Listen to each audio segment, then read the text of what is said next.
সঠিক পথে এগোচ্ছে রাজ্য, বিরোধীদের অভিযোগ খণ্ডন করে জানালেন মুখ্যমন্ত্রী অধ্যাপক ডক্টর মানিক সাহা। বৃহস্পতিবার আগরতলার প্রগতি স্কুল মাঠে গরিব ও দুস্থদের মধ্যে বস্ত্রদান অনুষ্ঠানে মুখ্যমন্ত্রী আরও বলেন, রাজ্যের মহিলাদের সশক্তিকরণ গোটা দেশবাসী প্রত্যক্ষ করছেন। অনুষ্ঠানে বক্তব্য রাখেন মেয়র তথা বিধায়ক দীপক মজুমদারও। এই অনুষ্ঠানে প্রায় 8,000 দুস্থ ও গরিবদের মধ্যে বস্ত্র বিতরণ করা হয়।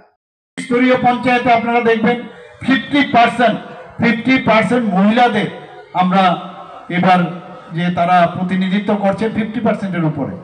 সেটা সারা ভারতবর্ষের মধ্যে মানুষ দেখছে যে কিভাবে ত্রিপুরাতে আমরা আমাদের মেয়েদের কিভাবে সশক্তিকরণ করছি। আমাদের এই রাজ্য সঠিক পথে যে চলছে, কয়েকটা আমি উদাহরণ আপনাদের সামনে রাখতে চাই। আপনারা দেখেছেন যে ল অ্যান্ড অর্ডারের কথা যদি বলি, এটা আমাদের রিপোর্ট না, ন্যাশনাল ব্যুরো অফ ক্রাইম যে রিপোর্ট সেটা দিয়েছে।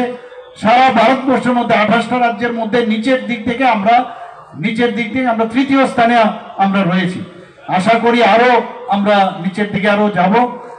আমরা এই ত্রিপুরাকে বলা হতো যে খুব ফাস্ট গ্রোয়িং স্টেট, এখন নীতি আয়োগ বলেছেন যে ফ্রন্ট রানার স্টেট হিসাবে ঘোষণা দিয়েছে। শুধু তাই নয়, আপনারা জিএসটির ক্ষেত্রে যেটা আমি বললাম স্টেট জিএসডিপি, সেখানে নর্থ ইস্টার্ন জোনের মধ্যে আমরা এখন 4th পজিশনে, আমরা 2nd পজিশনে আমরা নর্থ ইস্টার্ন রিজনে চলে এসেছি। যদিও সর্বভারতীয় স্তরে আমরা 4th যে স্মলার স্টেট আমাদের ত্রিপুরা, তারপরেও আমরা সেই কাজটা করতে পেরেছি।